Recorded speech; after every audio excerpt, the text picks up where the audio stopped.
Assalamualaikum warahmatullahi wabarakatuh. Perkenalkan, kami dari kelompok 5B ingin menyampaikan mengenai proyek yang telah kami buat pada mata kuliah basis data untuk memenuhi ujian tengah semester yang bertemakan Sistem Informasi Akademik. Sebelumnya, perkenalkan nama saya Muhammad Farel Jonata Pratama dengan NPM 255705102. Oke, baik, mungkin langsung aja masuk ke penjelasannya. Perguruan tinggi mengelola proses akademik yang kompleks sehingga membutuhkan pengelolaan data yang terintegrasi agar efisien, transparan, dan akuntabel. Permasalahan meliputi pendataan tidak terstruktur, KRS manual, kurangnya koordinasi, serta pengelolaan biaya kuliah yang kurang transparan, sehingga administrasi lambat dan rentan membuat kesalahan. Oleh karena itu, kami merancang sistem informasi akademik Malaysia Kadu berbasis basis data rasional dengan RRD untuk pengelolaan data yang digital, terintegrasi, dan efisien. Selanjutnya di sini terdapat manfaat yang mengenai sistem informasi akademik yang telah kami buat. Yang pertama, meningkatkan efisiensi pengelolaan data akademik mahasiswa dan dosen. Yang kedua, mendukung transparansi proses akademik dan pengelolaan biaya kuliah. Yang ketiga, mempermudah koordinasi antara entitas yang terlibat dalam proses perkuliahan. Dan yang terakhir, menjadi dasar pengembangan sistem informasi manajemen akademik yang lebih luas dan komprehensif. Selanjutnya di sini terdapat batasan sistem pada sistem yang telah kami buat.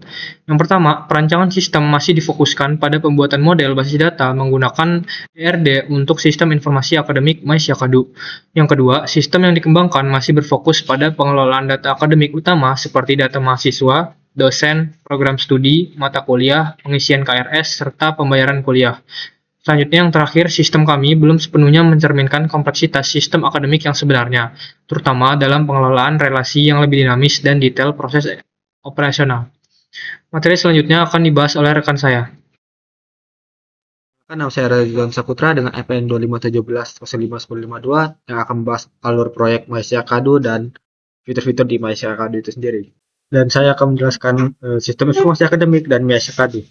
Sistem informasi akademik sendiri itu adalah sistem yang dirancang untuk mengelola data akademik secara terstruktur dengan memanfaatkan teknologi informasi. Sistem ini mengintegrasikan berbagai komponen seperti manusia, perangkat lunak, dan basis data untuk menghasilkan informasi yang berguna bagi pengambilan keputusan.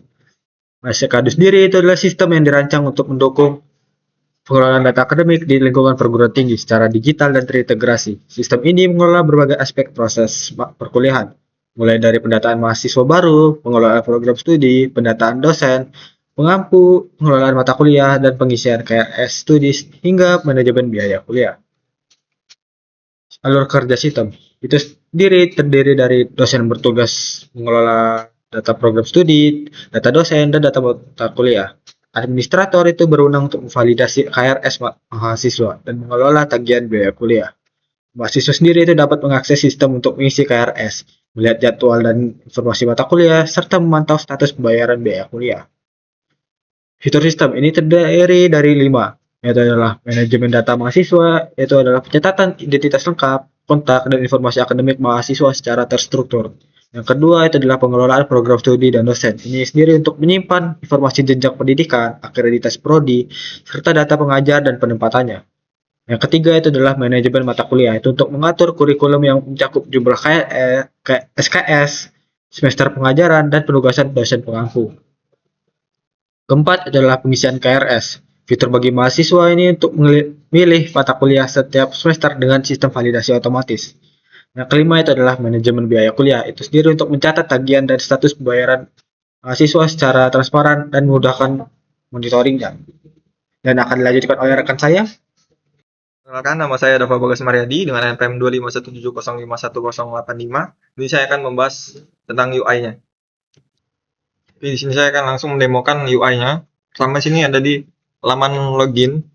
Sini fungsi utama ini untuk mengamankan akses sistem dari sistem kita ini, sekaligus untuk memberikan first impression mengenai skala institusi. Pertama sini kita bisa masukin email atau NPM kita dan juga kata sandi. Selanjutnya kita juga bisa merubah kata sandi kita jika lupa sandi. Terus lanjut aja kita masuk ke sistemnya. Pertama sini ada laman beranda atau dashboard. Di sini kita dapat ditampilkan ada total mahasiswa, total dosen, total mata kuliah, dan kelas yang aktif. Di sini juga kita terdapat grafik mahasiswa per program studinya. Juga di sini ada laman pembayaran Di sini contoh 5 pembayaran terbaru. Selanjutnya kita masuk ke laman manajemen mahasiswa. Di sini kita ditampilkan nama-nama mahasiswa beserta dengan NPM, jenis kelamin, program studi, email, nomor HP. Selanjutnya kita masuk ke laman manajemen dosen. Sini kita terdapat ID dosennya, nama dosen beserta gelar, email, nomor HP dosen, alamat beserta dengan program studi yang diajarnya. Sini juga kita bisa nambahin dosen juga. Sama kayak mahasiswa tadi, kita juga bisa menghapus nama dosen jika sudah tidak aktif. Seperti ini. Selanjutnya kita masuk ke mata kuliah. Di mata kuliah ini kita dilihatkan seluruh daftar mata kuliah yang ada di universitas ini. Contoh di sini ada kode mata kuliah, nama mata kuliah, dan SKS-nya itu berapa. Dan juga semester. Yang sini semester contoh algoritma ini bisa diambil di semester 1. Sini juga kita bisa menambahkan mata kuliah baru. Juga kita bisa menghapus mata kuliah yang sudah ada. Contoh di sini kita hapus yang elektronika digital. Nah, selanjutnya kita ada di manajemen kelas. Di sini kita bisa mencari nama kelas. Misal di sini ada nama kelasnya, misal TIA 2024. Kapasitasnya juga ada, nama tahun ajaran, semesternya. Contoh sini semester ganjil. Juga nama mata kuliahnya dan juga dosen yang mengajar di situ. Beserta juga status bahwa kelas itu aktif atau tidak. Sini juga kita bisa menambahkan kelas baru atau menghapusnya juga. Seperti yang tidak aktif ini, coba kita hapus. Mungkin selanjutnya akan dijelaskan oleh rekan saya. Kenalkan, nama saya Asyufa Kasapitri dengan NPM 251705059. Di sini saya akan melanjutkan penjelasan mengenai UI kami. Jadi, saya akan melanjutkan penjelasan dari Java. Setelah dari kelas, saya menuju ke jadwal. Di jadwal ini, kita sebagai admin sistem, kita dapat melihat jadwal kuliahnya di sini dari MySyakadu. Kita bisa melihat dari semua hari atau kita bisa memilih Senin, Selasa, Rabu, Kamis, Jumat, atau Sabtu saja. Jadi kita juga bisa mencari ruangannya. Seperti pada UI jadwal ini, sudah terlihat misalnya pada hari Senin, itu di TIA, itu terdapat jadwal di jam 8 pada hari Senin di ruangan lab A1. Selanjutnya pada KRS di sini KRS itu kartu rancangan studi. Di sini kita bisa memilih mahasiswa yang kita akan lihat. Seperti kita ambil saja Dewi Kusuma. Di sini langsung terlihat KRS-nya sudah disetujui atau belum. Kita lihat lagi pada Rizky Pratama. Di sini dengan mata kuliahnya sudah terlihat, dengan total SKS-nya juga sudah ada. Kita juga bisa mencetak KRS dan mengajukan KRS. Di sini kita bisa mengajukan KRS. Di sini kita bisa memilih namanya, nama mahasiswanya. Di sini ada program studinya. Di sini ada NIM-nya, nama, dan tahun pengisian KRS-nya. Selanjutnya, pada nilai. Nilai ini kita bisa pada UI nilai ini kita bisa mencari nama atau NIM-nya. Kita bisa mencari nama atau NIM dari mahasiswa itu. Jadi kita dapat melihat langsung. Kita juga bisa mencari kelasnya. Kita bisa melihat semua kelas ataupun memilih salah satu kelas saja. Seperti yang ini, langsung keluar. Nilai mahasiswanya ada 2 mahasiswa dan memiliki nilai A dan D. Dan mata kuliahnya juga bisa kita pilih. Kita coba lihat basis data.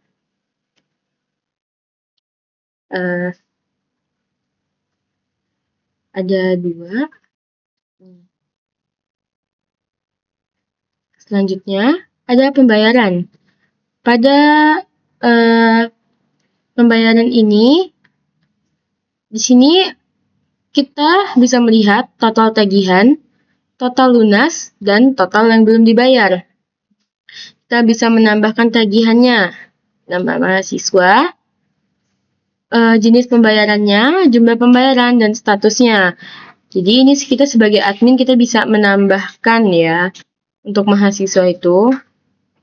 Di sini ada nama mahasiswa, jenis pembayarannya, jumlah pembayaran, tanggal tagihan, tanggal pembayaran, dan statusnya. Jadi semua mahasiswa dapat terlihat mana yang belum bayar, mana yang sudah lunas, mana yang dicicil. Selanjutnya, yang terakhir pada program studi. Pada program studi itu sendiri, kita bisa menambahkan program studinya. Misalnya, kode program studinya itu contohnya T1S1 Teknik Informatika Sarjana 1. Nama program studinya di sini kita bisa isi jenjangnya S1, D3 atau S3 sampai S3. Status akreditasinya juga bisa kita pilih sendiri. Di sini terdapat tabel, nomor, kode prodi, nama program studi, jenjang, akreditasi, jumlah mahasiswa, dan aksi. Jadi aksi ini kita bisa mengeditnya ya, status akreditasinya. Bisa kita hapus juga, seperti misalnya program studi akuntansi. Akuntansi ini kita hapus, bisa kita hapus. Ya. Baiklah, penjelasan selanjutnya yaitu entitas, atribut, relasi, beserta IRD akan dijelaskan oleh saya Fira Amelia Puruca dengan NPM 2517051060. Baiklah, jadi di sini kami telah menetapkan 9 entitas utama untuk sistem informasi akademik yang kami buat. Jadi di sini terdapat entitas mahasiswa, dosen, mata kuliah, KRS, prodi, pembayaran kuliah, kelas, nilai, serta jadwal. Nah, di sini atribut pada entitas mahasiswa itu digunakan untuk menyimpan identitas lengkap mahasiswa, seperti ID mahasiswa yang berfungsi sebagai primary key yang membedakan setiap mahasiswa, kemudian terdapat nama mahasiswa, jenis kelamin, alamat mahasiswa, email mahasiswa, serta nomor HP mahasiswa yang digunakan untuk menyimpan data pribadi dan informasi kontak mahasiswa. Kemudian terdapat atribut ID prodi yang berfungsi sebagai foreign key yang menunjukkan program studi tempat mahasiswa terdaftar. Seperti itu. Kemudian selanjutnya, atribut pada entitas dosen. Nah, atribut pada entitas dosen ini digunakan untuk menyimpan identitas dan informasi dosen. Nah, di sini terdapat ID dosen yang berfungsi sebagai primary key. Sedangkan untuk nama dosen, alamat dosen, email dosen, nomor HP dosen, itu digunakan untuk menyimpan data pribadi serta kontak dosen. Nah, di sini juga terdapat atribut ID prodi yang berfungsi sebagai foreign key yang merepresentasikan home base dosen, yaitu program studi tempat dosen itu terdaftar secara administratif. Seperti itu. Kemudian, selanjutnya atribut pada mata kuliah. Nah, atribut pada mata kuliah itu digunakan untuk menyimpan informasi mata kuliah yang ditawarkan. Di sini terdapat atribut ID mata kuliah yang berfungsi sebagai primary key. Sedangkan di sini untuk nama mata kuliah, kemudian SKS beserta semester itu digunakan untuk mendukung pengelolaan kurikulum serta proses akademik mahasiswa. Dan atribut selanjutnya yaitu atribut pada entitas KRS. Nah, atribut pada entitas KRS itu digunakan untuk mencatat aktivitas pengambilan kelas oleh mahasiswa. Nah, di sini ID KRS itu seperti biasa berfungsi sebagai primary key, sedangkan tahun pengisian ini itu digunakan untuk menyimpan informasi periode pengisian KRS. Seperti itu. Kemudian di sini terdapat atribut ID mahasiswa dan atribut ID kelas yang berfungsi sebagai foreign key yang menghubungkan mahasiswa dengan kelas yang dipilih. Nah, selain sebagai penyimpanan data pengambilan kelas, entitas KRS ini juga berperan sebagai associative entity atau tabel penghubung yang merepresentasikan hubungan antara mahasiswa dan kelas. Itu. Mengapa KRS ini menjadi penghubung antara mahasiswa dan kelas? Karena apabila mahasiswa dan kelas itu berelasi, dia akan menghasilkan relasi yang many to many. Dari relasi many to many itu diperlukan sebuah tabel penghubung. Nah, KRS inilah yang mengambil peran sebagai tabel penghubung tersebut. Gitu. Kemudian selanjutnya yaitu atribut pada program studi. Nah, atribut pada program studi ini digunakan untuk menyimpan informasi program studi. Nah, ID prodi ini berfungsi sebagai primary key. Kemudian untuk atribut nama prodi, jenjang, dan akreditasi ini digunakan untuk mendukung kebutuhan administrasi akademik dan pelaporan institusi. Itu. Dan selanjutnya yaitu atribut pada entitas pembayaran kuliah. Nah, atribut pada entitas pembayaran kuliah ini digunakan untuk mencatat transaksi keuangan mahasiswa. Di sini terdapat ID pembayaran yang berfungsi sebagai primary key, kemudian terdapat tanggal pembayaran, jenis pembayaran, jumlah pembayaran, tanggal tagihan, serta status pembayaran yang digunakan untuk mengelola proses pembayaran. Di sini juga terdapat atribut ID mahasiswa sebagai foreign key yang menghubungkan transaksi pembayaran dengan mahasiswa yang bersangkutan. Seperti itu. Selanjutnya, atribut pada entitas kelas. Nah, atribut pada entitas kelas ini digunakan untuk menyimpan informasi penyelenggaraan perkuliahan. Di sini ID kelas itu berfungsi sebagai primary key, kemudian untuk nama kelas, kapasitas, tahun ajaran, semester aktif, dan status kelas itu digunakan untuk mengelola kelas yang dibuka pada periode tertentu. Kemudian di sini terdapat atribut ID dosen dan ID mata kuliah yang berfungsi sebagai foreign key yang menghubungkan kelas dengan mata kuliah yang diajarkan serta dosen pengampunya. Seperti itu. Kemudian, atribut pada entitas nilai. Nah, atribut pada entitas nilai ini digunakan untuk menyimpan hasil evaluasi akademik mahasiswa. Di sini, ID nilai itu berfungsi sebagai primary key, kemudian nilai tugas, nilai UTS, nilai UAS, nilai akhir, nama prodi, dan grade. Itu digunakan untuk mencatat komponen penilaian serta hasil akhir mahasiswa. Nah, di sini juga terdapat ID KRS sebagai foreign key yang menghubungkan nilai dengan data pengambilan kelas pada KRS. Kemudian entitas terakhir yaitu jadwal. Nah, atribut pada entitas jadwal itu digunakan untuk menyimpan informasi jadwal perkuliahan. Di sini ID jadwal itu sebagai primary key, kemudian atribut hari, jam mulai, jam selesai, kemudian ruang itu digunakan untuk mengatur waktu dan lokasi pelaksanaan kelas. Nah, di sini juga terdapat atribut kelas yang berfungsi sebagai foreign key yang akan menghubungkan jadwal dengan kelas yang bersangkutan. Seperti itu. Nah, setelah kami menetapkan 9 entitas utama untuk sistem informasi akademik yang kami buat, di sini kami telah merancang sebuah IRD terkait sistem yang kami buat.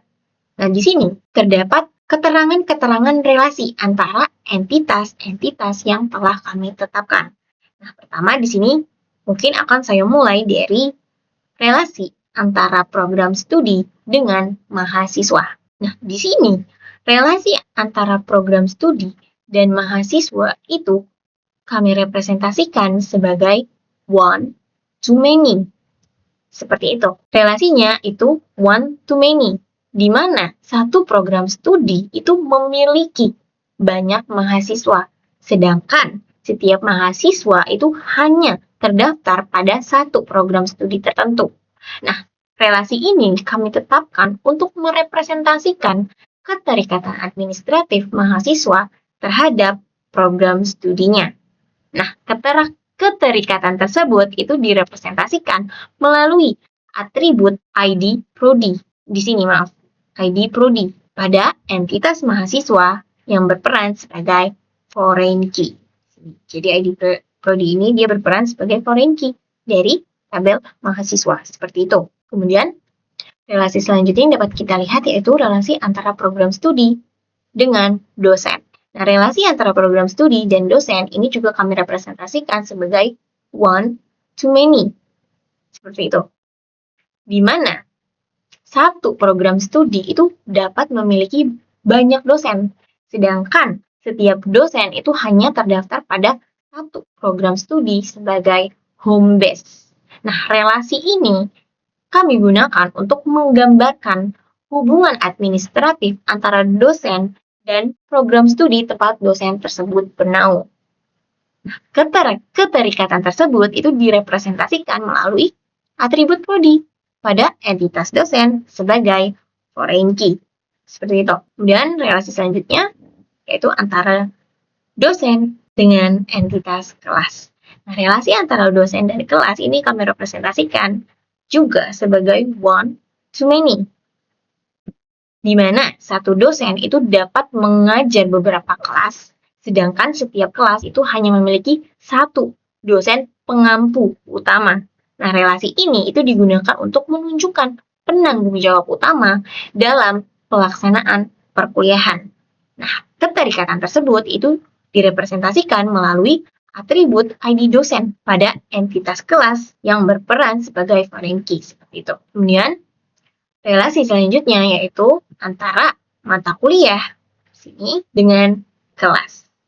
Jadi relasi antara mata kuliah dan kelas ini juga dapat kita lihat itu berelasi one to many, di mana satu mata kuliah itu dapat dibuka dalam beberapa kelas, sedangkan setiap kelas itu hanya mewakili satu mata kuliah tertentu.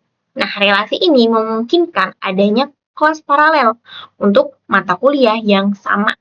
Gitu. Nah, keterikatan tersebut itu direpresentasikan melalui atribut ID mata kuliah pada entitas kelas yang berperan sebagai foreign key. Seperti itu. Jadi, ID mata kuliah ini berperan sebagai foreign key dalam tabel kelas. Kemudian, relasi selanjutnya yaitu antara kelas dengan jadwal. Nah, di sini juga dapat kita lihat bahwa relasi antara kelas dan jadwal itu juga one to many, ya kan? Di mana satu kelas itu dapat memiliki beberapa jadwal pertemuan, sedangkan setiap jadwal itu hanya terkait dengan satu kelas. Nah, relasi ini kami gunakan untuk mengatur pelaksanaan perkuliahan secara terstruktur berdasarkan hari, waktu, dan ruang perkuliahan. Keterikatan tersebut itu direpresentasikan melalui atribut ID kelas pada entitas jadwal sebagai foreign key. Selanjutnya adalah relasi antara mahasiswa dan kelas. Relasi antara mahasiswa dan kelas secara konsep itu bersifat many to many, karena satu mahasiswa itu dapat mengambil banyak kelas, dan satu kelas itu dapat diikuti oleh banyak mahasiswa. Nah, untuk mengakomodasi relasi tersebut, digunakanlah entitas KRS sebagai tabel penghubung atau associative entity. Sehingga relasi many to many antara mahasiswa dan kelas itu dipecah menjadi dua relasi one to many, yaitu mahasiswa ke KRS itu one to many, dan kelas ke KRS itu one to many juga. Nah, di sini atribut ID mahasiswa pada KRS itu berfungsi sebagai foreign key yang menghubungkan KRS dengan mahasiswa. Sedangkan ID kelas di tabel KRS ini itu berfungsi sebagai foreign key juga yang menghubungkan kelas dengan KRS. Seperti itu. Nah, di sini dengan adanya tabel penghubung yaitu KRS, sistem itu dapat mencatat setiap kelas yang diambil oleh mahasiswa secara fleksibel. Selanjutnya, relasi antara KRS dan nilai. Di sini, kami menetapkan relasi antara entitas nilai dan KRS itu sebagai one to one, di mana setiap data KRS itu menghasilkan satu data nilai dan setiap nilai itu hanya terkait dengan satu data KRS. Nah, relasi ini digunakan karena penilaian itu diberikan berdasarkan kelas yang diambil mahasiswa melalui KRS. Nah, sehingga entitas nilai itu tidak dihubungkan langsung ke mahasiswa maupun kelas, melainkan melalui KRS yang juga berfungsi sebagai associative entity. Nah, pendekatan ini itu memastikan bahwa nilai yang diberikan itu benar-benar sesuai dengan kelas yang diambil oleh mahasiswa tertentu. Relasi selanjutnya yaitu antara mahasiswa dengan pembayaran kuliah. Nah, relasi antara mahasiswa dan pembayaran kuliah ini juga one to many ya. Ini di mana satu mahasiswa itu dapat memiliki banyak transaksi pembayaran, sedangkan setiap transaksi pembayaran itu hanya terkait dengan satu mahasiswa.